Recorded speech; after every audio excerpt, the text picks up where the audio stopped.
બનાસકાંઠા જિલ્લાના ડીસા તાલુકાથી પસાર થયેલ નેશનલ હાઈવે નંબર 27 ઉપર જોખમી ખાડાઓનું સામ્રાજ્ય।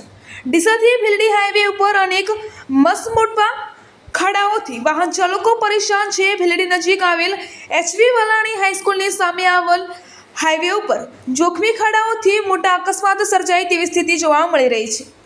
હાઈવે ઓથોરિટી ઊંઘમાં હોય તેવું લાગી રહ્યું છે, જાણે કોઈ અનહોની થાય પછી જ સમારકામ ચાલુ કરવાનું હોય તેવું લાગી રહ્યું છે। અત્યારે સમારકામ ગોકળગાયની ગતિએ ચાલુ છે। રાત્રિના સમયે મસમોટા ખાડાઓ વાહન ચાલકોને ના દેખાતા અકસ્માતનો ભય વધી રહ્યો છે।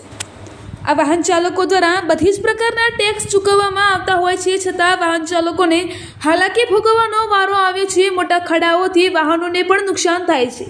હાઈવે ઓથોરિટી દ્વારા બધી જ પ્રકારના ટેક્સ વસૂલવામાં આવે છે, છતાં વાહન ચાલકોને એ પ્રમાણે સુવિધા મળતી નથી। છતાં તંત્ર મૌન દેખાઈ રહ્યું છે। જો તંત્ર સવેળું નહીં જાગે અને આવનાર સમયમાં જો કોઈ અનહોની બને તો તેનો જવાબદાર કોણ રહેશે?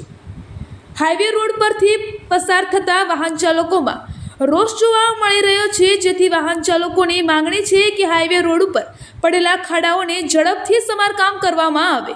અહેવાલ રમેશભાઈ ચાવડા, ડીસા, ભીલડી।